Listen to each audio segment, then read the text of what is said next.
जय साईं राम। आप सभी साईं भक्तों को वेलकम टू बंदे हैं हम साईं के। कैसे हैं आप सब? बाबा के आशीर्वाद से आज एक बहुत सुंदर मतलब सुंदर का मैं क्या कहूँ, ये एक बहुत पावरफुल साईं लीला मैं आप लोग के साथ शेयर कर रही हूँ। आप बाबा की महिमा को समझेंगे। तो ये जो डिवोटी हैं, इनकी मैरिड लाइफ अच्छी नहीं है, ठीक है। इनकी शादी बहुत अच्छी घर में कराई गई और सारा सब कुछ बाहर से तो इट्स वेरी नाइस। इनकी घर की बहुएं जॉब नहीं करती हैं, जॉब करना अलाउड नहीं है, क्योंकि ये लोग बहुत पैसे wise they are very good, very strong. और इनकी घर की मतलब बहुओं को हमेशा कार में ट्रेवल करना है, क्योंकि आप समझ रहे हैं सोसाइटी में रेप्यूटेशन है, सो एन एंड सो फोर्थ। इनकी बेटी है 7 साल की, बट इनके जो हस्बैंड है वो इनके कमरे में नहीं सोते हैं, वो अलग रहते हैं और ये अलग कमरे में एक ही घर में रहते हैं। क्योंकि इनकी मदर इन लॉ ना क्या ऐसा करके रख दी हैं, वो सुबह उठते ही अपनी माँ के पास जाते हैं और वो सिर्फ अपनी माँ से मतलब रखते हैं।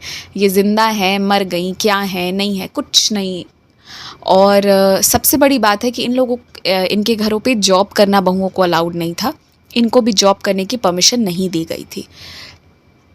और उसके साथ साथ ठीक है, जॉब नहीं करने दे रहे तो कोई बात नहीं, फिर आप मेरे खर्च के पैसे तो देंगे।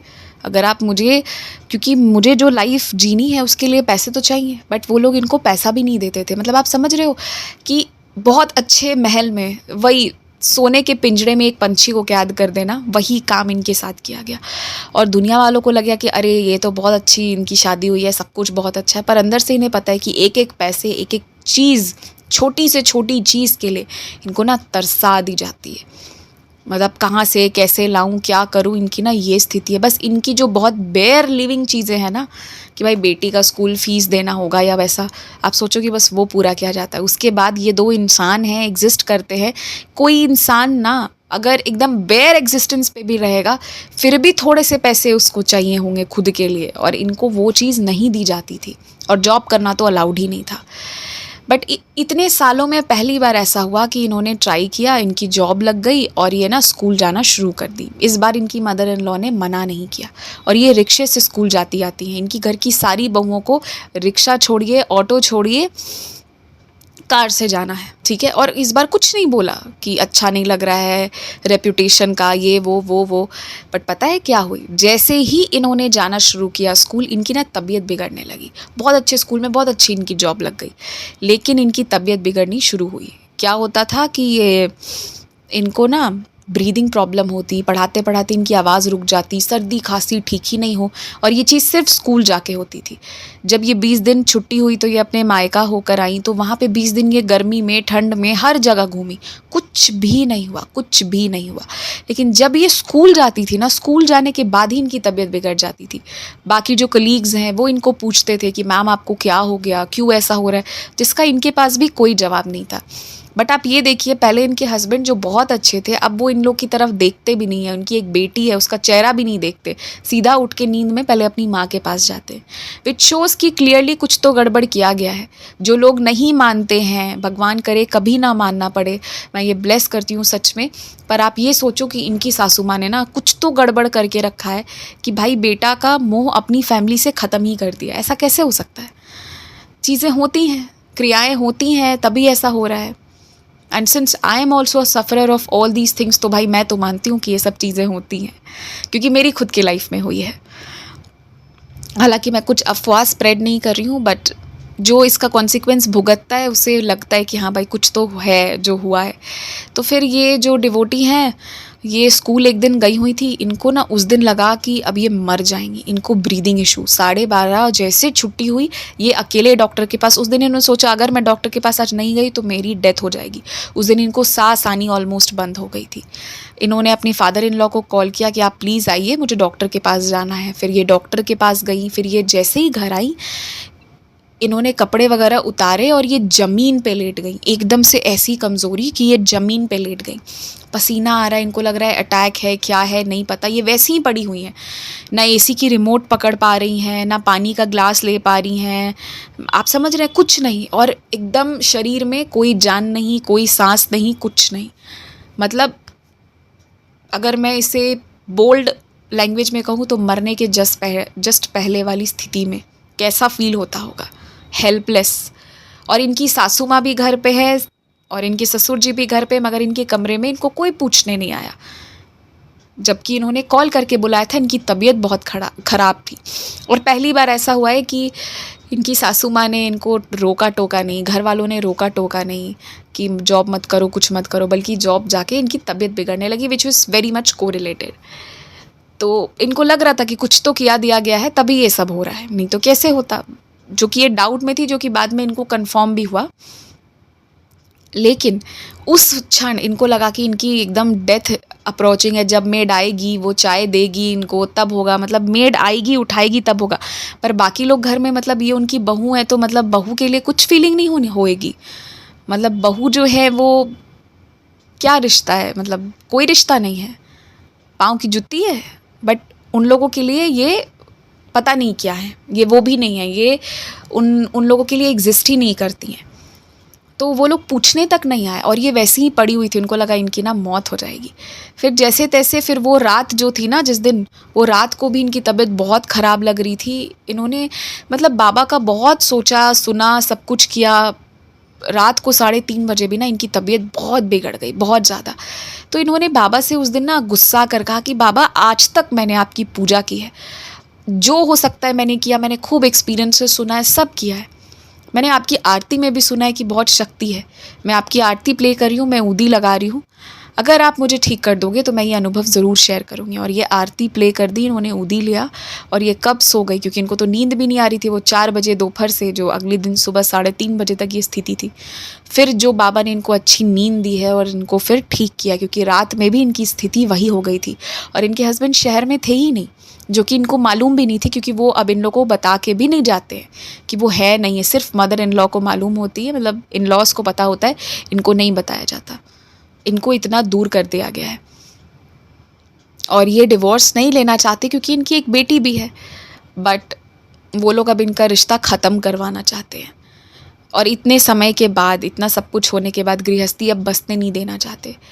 तो ये सारी चीज़ें इनके साथ हुई। बट ये इन्होंने कहा कि जो बाबा की लीला थी, जिस कंडीशन में मैं थी, इनको लगा अटैक आ रहा है या क्या हो रहा है। आप समझो कि कोई इंसान ज़मीन में लेट गया, उसकी हालत नहीं है कि वो उठ पाए। फिर वहाँ से बाबा ने इनको जो है वो ठीक किया। तो ये उस दिन बाबा, मतलब ये गुस्सा होकर बाबा को बोल गई, बट बाबा में इन्होंने बोला कि जैसे बाबा आज मुझे बोलने के लिए आवाज़ दे रहे हैं और जो मेरी कंडीशन हुई थी वो सिर्फ मुझे मालूम है। तो ये एक बहुत बड़ा मिरेकल रहा इनके लिए।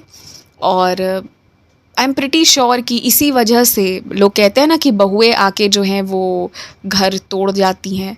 आई एम प्रिटी श्योर कि यही रीज़न्स होती हैं। अब ऐसा एक्सपीरियंस सुनने के बाद जो भी अभी नए लोग हैं, वो लोग अब यही सोचेंगे ना कि भाई इकट्ठे रहने से अच्छा है थोड़ा अलग ही रहो, नहीं तो लोग घर ही नहीं बसने देंगे, डर लगेगा।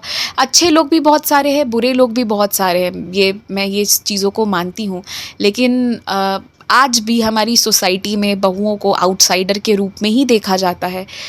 और देखिए, आप अगर आउटसाइडर भी देख रहे हैं तो कोई फ़र्क नहीं पड़ता है, कोई बात नहीं। बट एक बेसिक रिस्पेक्ट देने वाली चीज़ है ना, लोगों से वो भी नहीं दी जाती है। तो जब आप वो नहीं देंगे, जब आप वैसा नहीं करेंगे, एक समय इंसान ना बहुत झेलेगा। और मैं आपको बताती हूँ, इनकी जो तबीयत भी ख़राब हुई है ना, ये सब कुछ ना मतलब बहुत समय से, क्योंकि जो ये लड़कियों की लाइफ बर्बाद होती है ना, सोच सोच के हम अपनी तबीयत ख़राब कर लेते हैं। ठीक है, इसलिए इतना नहीं सोचना चाहिए। सामने वाला जब मर नहीं रहा है तो हम क्यों मरें, हमें भी नहीं मरना है। ये बात आप समझिए। आप सभी लोगों के लिए मैं ये कहती हूँ, जो दूसरों के वजह से सोच के थॉट प्रोसेस में जा के अपनी तबीयत ख़राब कर रहे हैं ना, सामने वाले को फ़र्क पड़ रहा है। आपकी तबीयत ख़राब हो जाएगी, अगर आप ना भी रहें, सामने वाले को कोई फ़र्क पड़ेगा? उसे याद भी रहेगा कि आप थे? नहीं ना। तो फिर आप क्यों अपनी तबीयत बिगाड़ रहे हैं? बहुत कुछ इंसान के मन में आता है, बहुत चीज़ें आती हैं, बहुत कुछ होता है, लेकिन वो सब थोड़े देर के लिए ठीक है, उसके बाद वो सब छोड़ना होगा। और बाबा इनकी लाइफ में, मतलब अब लोग भी इनको, इनकी जो लोग जानते हैं, इनके क्लोज फ्रेंड्स हैं, वो इनको ताना भी देते हैं अब कि तुम्हारे बाबा क्यों नहीं आए, बाबा क्यों नहीं आए। बट इनका बहुत स्ट्रॉन्ग फेथ है। अभी ये एक बहुत दुख के फेज से गुजरी है, बट उस दिन बाबा ने इनको जीवन बख्शा था। घर में रहते हुए कोई इनको पलट कर देखने तक नहीं आया। और ये ज़मीन पे पड़ी हुई थी, बेड पे उठ पाने की हिम्मत नहीं थी। क्या इनकी सासू माँ इतना नहीं कर सकती थी कि आके उठा के बेड पे रख जाती, एक बॉटल पानी दे जाती? ये पानी तक नहीं पी पाने की अवस्था में थी। और जब कोई ऐसा करता है, ऐसी चीज़ें होती हैं, तो फिर इसके बाद आप सोचिए कि धीरे धीरे अब जो लोग ऐसे एक्सपीरियंसेस सुनेंगे तो उनके मन में तो एक डर रहेगा ना कि भाई हमें कितना किससे रेस्ट्रिक्ट होके रहना है। इसीलिए लोग फिर अपनी अपनी लाइफ में माइंड करना शुरू कर देते हैं। इसलिए लोग फिर बहुत ज़्यादा फैमिली में मिलना जुलना नहीं भी चाहते हैं। लोग फिर अपने लाइफ में ही रहना चाहते हैं। यही सब कारण है कि आज के वक्त में पहले की तरह जो है ना वो लोग जुड़ के नहीं रह पा रहे, क्योंकि आंतरिक तरीके से ना बहुत टॉर्चर किया जाता था। इसलिए लोग प्रेफर करते हैं कि भाई छोड़ो और हटो। तो ये इनका एक्सपीरियंस है, और इस एक्सपीरियंस से एक लेसन लेके जाइए कि don't let anybody and anybody means anybody रूइन your health. आपकी हेल्थ किसी को कोई आपकी हेल्थ बर्बाद ना करे, इतना हक मत दीजिए किसी को। सामने वाले को जब फ़र्क नहीं पड़ना है तो आप क्यों अपनी हेल्थ बर्बाद कर रहे हैं, इस चीज़ का ध्यान दीजिए। और बाकी देखिए, बाबा की महिमा, बाबा की आरती, जिसने इनको नींद दिलाई, और बाबा की ऊदी, तो हमेशा बाबा की ऊदी अपने पास रखिए। और जो भी काम करते हैं, कहीं भी जा रहे हैं, जो भी कर रहे हैं, बाबा का नाम लेकर आगे जाइए, आगे बढ़िए। और आपको पता है, पुरुष हो या महिला हो, जो दब जाता है ना, दुनिया उसी को दबाती है। और जो अपने लिए स्टैंड लेता है, अपने लिए स्ट्रॉन्ग और स्टिफ होता है ना, उससे लोग थोड़ा परेशान तो कर सकते हैं पर बर्बाद नहीं कर पाते। तो अपनी आपकी छवि कैसी होनी चाहिए, think about it, be strong. और सिंपल बात है, अनफिल्टर्ड, आप अकेले ही आए हो। ज़रिया कोई भी हो सकता है, पर आप अकेले ही आए हो इस दुनिया में, तो you have to deal everything by yourself. कोई नहीं आना है, किसी ने नहीं आना है, मायका ससुराल ये वो कुछ नहीं, अकेले। आप अकेले आए हैं और आप अकेले जाएंगे। डील भी आपको अकेले करना सीखना होगा। मेंटली चीज़ों को कैसे बैलेंस करना है, ये भी आपको सीखना होगा। सभी को, हम सभी को सीखना होगा। I am still in the learning process, and आप सब भी सीखिए, सीखते रहिए। आई नो हम सब सीखने की प्रोसेस में, एंड हमें स्ट्रांग होना होगा। कोई नहीं आएगा हमारे लिए, और कोई आ भी जाता है ना तो कितने समय तक। तो बस यही कहना है मुझे। जय साई राम।